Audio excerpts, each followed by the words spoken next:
बहुत स्वागत है। हमारी पूरी रिसर्च टीम है हमारे साथ। देवांशी आशर से हम जानेंगे आज बाजार का हाल कैसा रहा। नवंबर में ऑटो बिक्री के आंकड़े आए हैं और टेक महिंद्रा में तेजी की वजह हमें बताएंगे कुशल गुप्ता। साथ ही शिपिंग कॉर्पोरेशन क्यों फोकस में रहा हमें बताएंगे वरुण दुबे। और स्टील कीमतों में लगातार बढ़ोतरी की वजह हम जानेंगे आशीष चतुर्वेदी से। बातचीत शुरू करें उससे पहले बाजार के कारोबार पर एक नजर डाल लेते हैं। लंबा वीकेंड था, उसके बाद बाजार खुले, तेजी के साथ बंद हुए। एक बार फिर से अच्छा एक्शन बाजार में देखने को मिला। आज निफ्टी 140 अंकों की बढ़त के साथ 13,109 के पार बंद हुआ। वहीं सेंसेक्स 506 अंक चढ़कर 44,655 के स्तर पर बंद होने में कामयाब रहा। बैंक निफ्टी की बात यहां पर अगर करें तो 200 पॉइंट से ज्यादा चढ़ाई और मजबूती के साथ बंद हुआ। एफआईआई डीआईज के डेटा पर भी एक नजर डाल लेते हैं। एफआईआई यानी विदेशी संस्थागत निवेशकों ने कैश मार्केट में आज 3,242 करोड़ रुपए की खरीदारी की है। वहीं डीआईआई यानी घरेलू संस्थागत निवेशकों ने आज करीब 1,043 करोड़ रुपए की बिकवाली की है।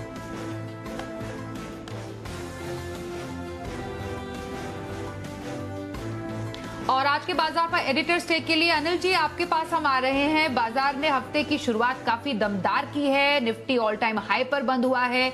आज के कारोबार को अगर समझें, क्या वजह रही इस बढ़त की?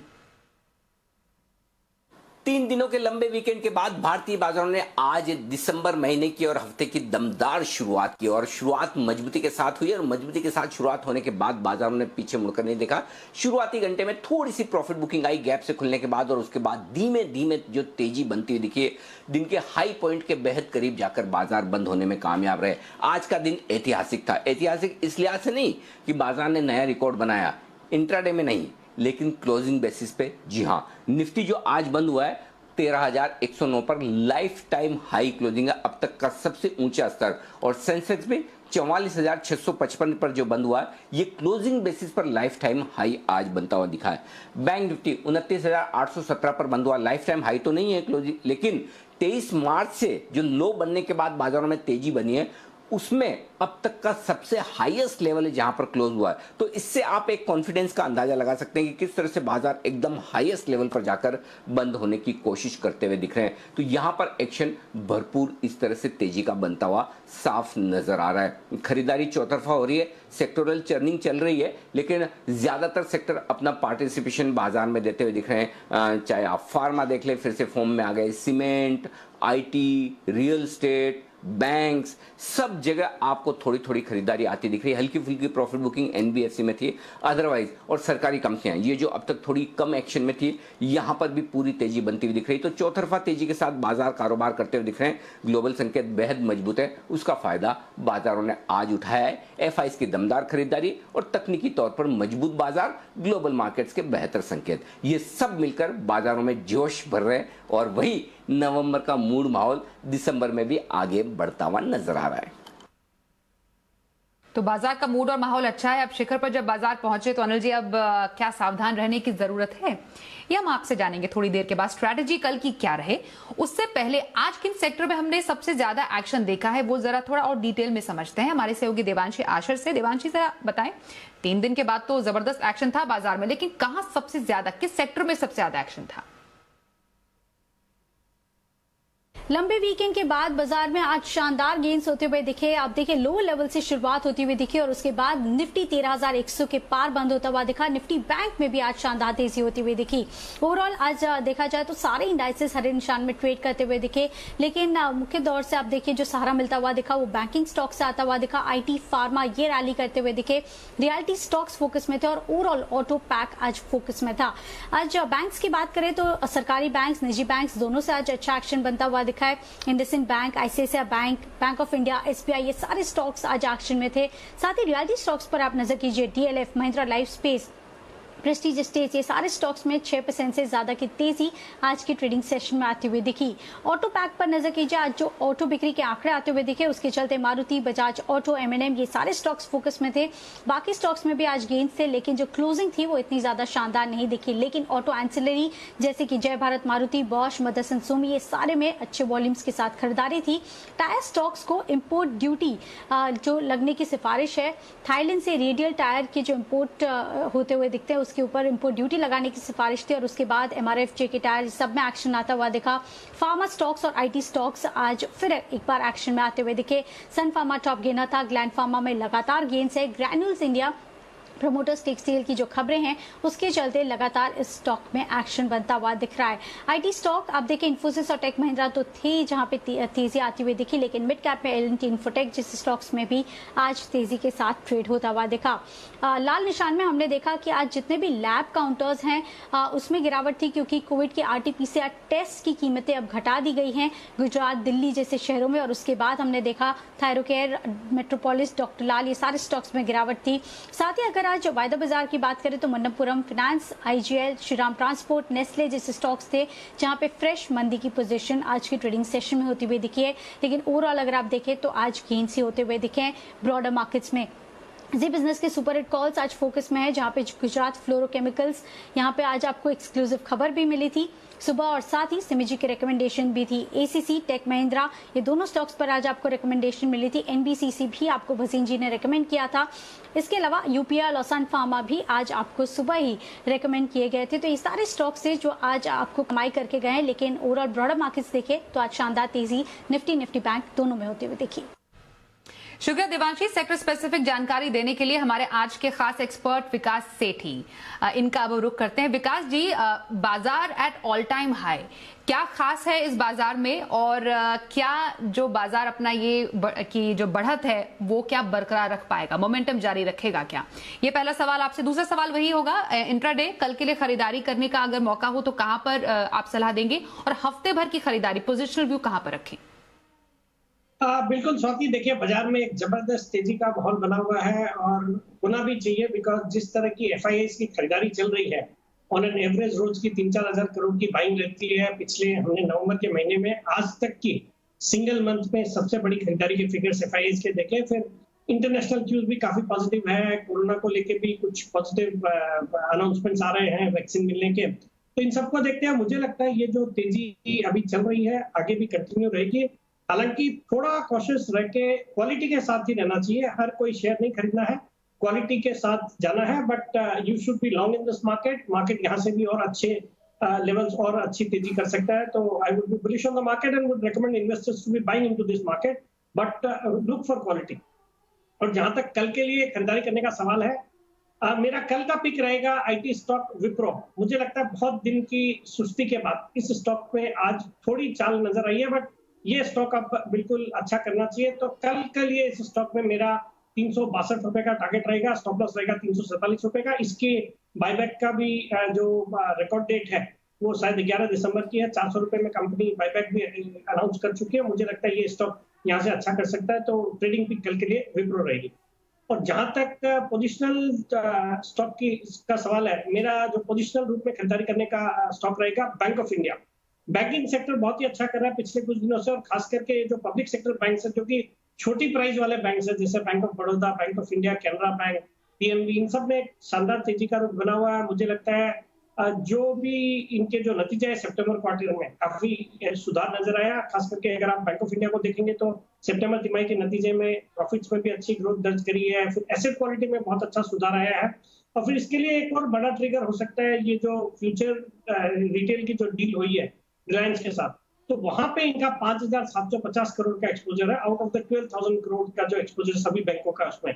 तो Bank of India could be major beneficiary. वहां से कुछ भी पॉजिटिव न्यूज आती है तो इस स्टॉक में जबरदस्त उछाल हो सकता है। तो इस स्टॉक में पोजिशनल तौर पे खरीदारी करने की सलाह है। और मेरा इसमें बहुत ही शॉर्ट टर्म 7 से 10 दिन में टारगेट रहेगा 55 रुपए का, स्टॉप लॉस रहेगा 41 का, 41 रुपए।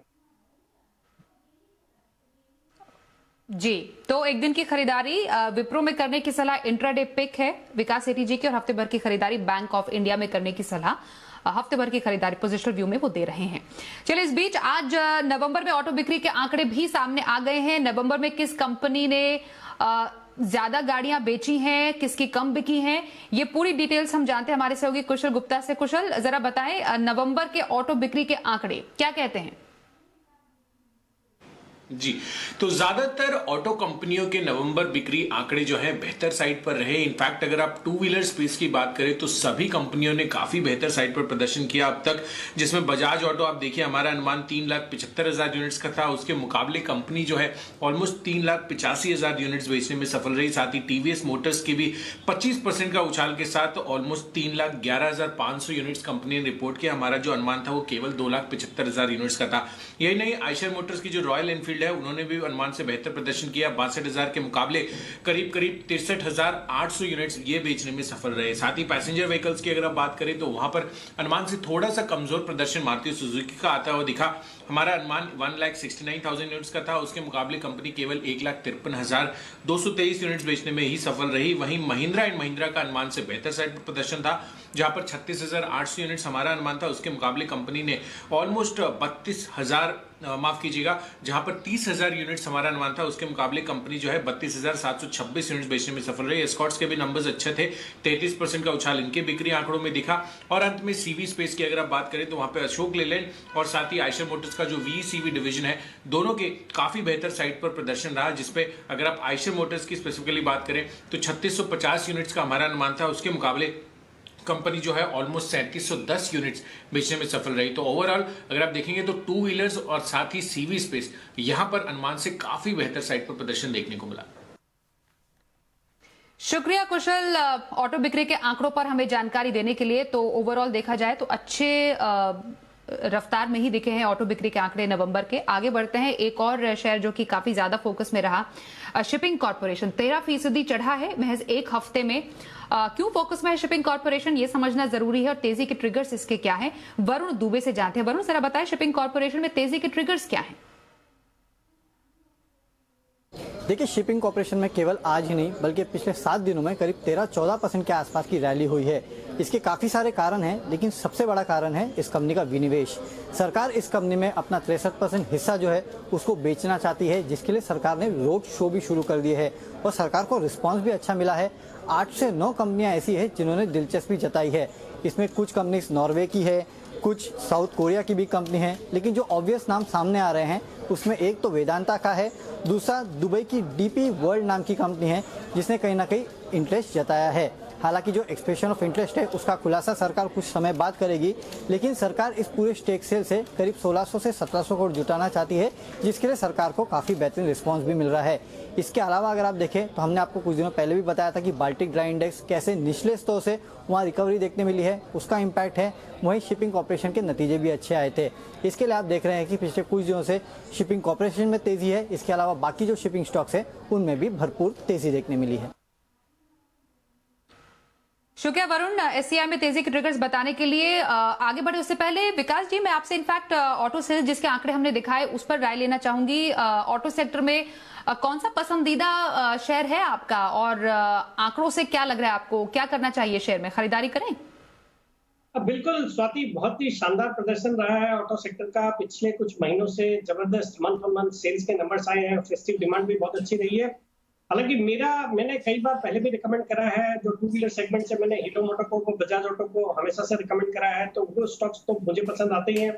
फिर पैसेंजर व्हीकल्स से मारुति बहुत ही अच्छा लगता है, तो मारुति कोई भी डिप पे खरीदारी करने की सलाह है। बाकी ऑटो सेक्टर या ऑटो की जो ग्रोथ है उसको प्ले करने के लिए मुझे लगता है ऑटो कंपोनेंट सेक्टर से भी काफी अच्छे स्टॉक्स है, जो कई बार मैंने, जो मेरे शॉर्ट टर्म पिक वाले सेगमेंट है, 2.5 बजे वाला या एसपीएल मिड कैप सेगमेंट है, उसमें रिकमेंड किया हुआ है। तो मुझे लगता है ऑटो कंपोनेंट सेक्टर पे भी ध्यान रखना चाहिए। और ऑटो से रिलेटेड जैसे टायर स्टॉक्स है, इवन बैटरीज वाली कंपनीज है, मुझे लगता है ये सब अच्छा करेंगी। तो यहाँ पे कोई भी गिरावट पे इन सभी सेक्टर्स पे खरीदारी करने की सलाह। तो ऑटो सेक्टर में पॉजिटिव रुख है हमारे आज के एक्सपर्ट का और एक खास नजर रखने की सलाह उन्होंने दी है। चलिए आगे बढ़ते हैं और शो के खास सेगमेंट शर्मा जी के ऑप्शन का रुख करते हैं।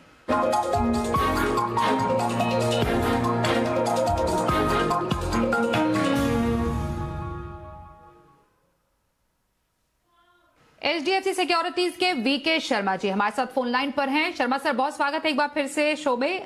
कौन सा बम्पर कमाई का ऑप्शन आज आप दर्शकों को बताने वाले हैं जो कल उनके काम आएगा? जी स्वाति जी, नमस्ते आपके और आपके सभी दर्शकों को। और 2 ऑप्शन लेकर आया हूं मैं। तो भारत इलेक्ट्रॉनिक्स जो पहले भी मैं दे चुका हूँ इसी सप्ताह या पिछले सप्ताह मैंने दिया था, तो वो वापस एक बार नए सिरे से चला है। थोड़ा सा मामूली बढ़त उसमें आई है 0.5% की, लेकिन ओपन इंटरेस्ट उसमें 3% ऐड हुआ है। तो मेरी सलाह जो ट्रेड करते हैं ऑप्शंस उनको कि इस महीने का 115 का कॉल ऑप्शन लिया जा सकता है ₹4.30 पे। स्टॉप लॉस रखें ₹3.50 का और टारगेट रखेंगे उसका ₹6। दूसरी तरफ गोदरेज प्रॉपर्टी एक ऐसी कंपनी है जो एसेंशियली खुद की जमीन पे काम कर, इन्वेस्टमेंट उसका कम रहता है और वो वर्किंग कैपिटल उसको कम चाहिए। तो ये तो फंडामेंटल बात हुई। जो असली बात है वो ये है कि इसके अंदर करीब 13% ओपन इंटरेस्ट इसमें ऐड हुआ है और आज और 0.7% ये स्टॉक ऊपर था। यहाँ पे मैं सलाह दे रहा हूँ कि 1200 की कॉल ली जा सकती है स्टॉक में। ₹53 पे प्रीमियम पे कॉल में ऑप्शन है 1200 का, वो ₹40 का स्टॉप लॉस रखें और टारगेट रहेगा इसमें ₹80। रियल एस्टेट वैसे भी चल रहा है और इसके अंदर ये अच्छी कंपनी समझी जाती है, तो ट्रेडिंग के अंदर भी इसके अंदर अच्छे पैसे बनने की संभावना है। ध्यान रखें, स्टॉप लॉस को ट्रेलिंग रखें, धीरे धीरे आगे बढ़ाते चले। धन्यवाद, जय हिंद। चलिए, अब शो में वक्त हो गया है बाजार पर कल की स्ट्रैटेजी समझने का। हम सीधे अनिल जी आपके पास आ रहे हैं। हमने देखा बाजार एट ऑल टाइम हाई, जब शिखर पर बाजार पहुंचा है तो क्या कुछ सावधानी अब रखने की जरूरत है और अहम लेवल्स क्या होने वाले हैं कल? जहां तक कल के बाजारों का सवाल है, संभावना तो पूरी है कि बाजार मजबूती के साथ खुलने चाहिए, गैप से खुलने चाहिए। और वजह यह कि जब भारतीय बाजार आज बंद हुए तो उस समय डाउ फ्यूचर्स 300-325 अंकों की मजबूती के साथ ट्रेड कर रहे थे, यानी कि अमेरिका में एक अच्छा ट्रेडिंग सेशन होने की पूरी संभावना है। तो ये एक जोश भरेगा। देखना होगा आज दिसंबर महीने के पहले दिन एफआईएस की तरफ से किस तरह के आंकड़े आते हैं, लेकिन स्क्रीन दिखा रही थी खरीदारी दमदार होती हुई दिख रही है, तेज खरीदारी होती दिख रही है, जो शायद कल आपको आंकड़ों में नजर आए। दूसरी बात जो आपको मजबूती के लिहाज से बताती है वो तकनीकी तौर पर अगर आपको बेस्ट क्लोजिंग मिले, हाईएस्ट क्लोजिंग मिले निफ्टी पर अब तक की लाइफ हाई पर, तो जाहिर सी बात है कि वो एक मजबूती का इशारा कर रही है। बैंक निफ्टी भी अब तक मार्च के बाद से हाईएस्ट लेवल पर बंद हुआ है, 29,750 के ऊपर बंद नहीं हो पा रहा था, आज 29,800 के ऊपर बंद हुआ है, तो थोड़ी और बेहतर क्लोजिंग मिली है, वो मजबूती है। वायदा कारोबार के आंकड़े भी अच्छे हैं। तो ओवरऑल ये सारा मूड माहौल बता रहा है कि तेजी रहनी चाहिए। अब इमीडिएटली जो सपोर्ट है बाजार के लिए निफ्टी पर 12,950, 13,000, ये 50 पॉइंट की रेंज कल मजबूत सपोर्ट का काम करेगी। हल्की रुकावट का लेवल 13,150, 13,200 के आसपास है निफ्टी पर। उसको पार करने के बाद 13,400, 13,500 की रेंज में निफ्टी बढ़ने की कोशिश करेगा।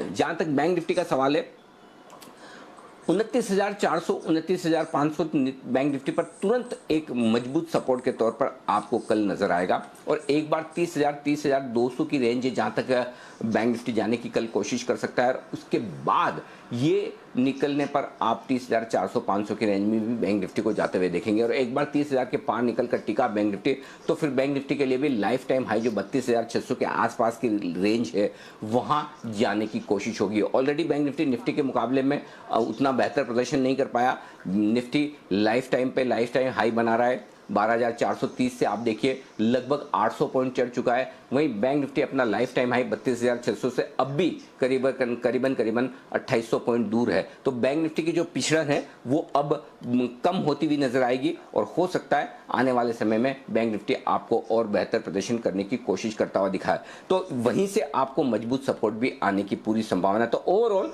अनलेस की कोई खराब खबर आ जाए या कोई अचानक से ग्लोबल मार्केट्स यू टर्न ले ले, जिसकी संभावना तो अभी कम दिख रही है, अदरवाइज इसमें कोई डाउट नहीं कि बाजार बेहद मजबूती के साथ आगे बढ़ने को तैयार हैं। शुक्रिया अनिल जी हमारे साथ शो में शामिल हुए और कल के लिए स्ट्रैटेजी बताने के लिए। आइए अब शो में देखते हैं कल की ऑप्शन स्ट्रैटेजी।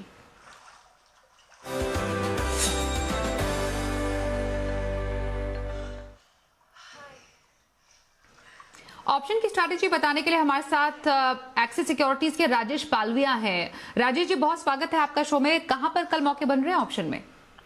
या गुड इवनिंग स्वाति जी। देखिए आज भी मार्केट में जिस तरीके से मोमेंटम था और मार्केट आज निफ्टी स्पेशली 13,000 के ऊपर बंद हुई और बैंक निफ्टी भी ऑलमोस्ट हम 30,000 के आसपास ही अब ट्रेड कर रहे हैं, तो ये दिखा रहा है कि मार्केट में बुलिश सेंटिमेंट कंटिन्यू है और मार्केट अभी भी हायर साइड की तरफ ही ट्रेड करेगा। तो हमें लॉन्ग साइड का ही ट्रेड करना है, तो उसके लिए हम लॉन्ग साइड का ट्रेड इनिशिएट करने के लिए हम निफ्टी में 13,100 का कॉल ऑप्शन करंट एक्सपायरी का, करंट वीकली एक्सपायरी का बाय करने की सलाह देंगे, जो कि करीब आज बंद हुआ है 90 रुपए के आसपास।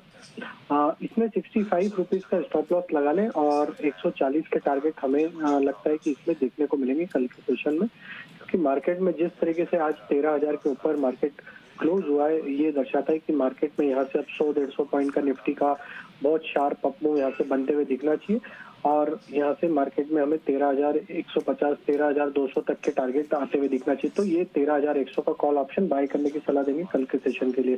स्टॉक स्पेसिफिक बात करें तो कल के सेशन के लिए हमें टोरेंट पावर काफी अट्रैक्टिव लग रहा है। स्टॉक में अंडर परफॉर्मेंस था पिछले कुछ दिनों में, और लेकिन स्टॉक का अगर सेटअप देखें तो स्टॉक ने एक सपोर्ट बनाया 300 के आसपास और पिछले कुछ दिनों में काफी अच्छी बाइंग एक्टिविटी देखने को मिली और स्टॉक में एक नियर टर्म चार्ट पे ब्रेकआउट हुआ है।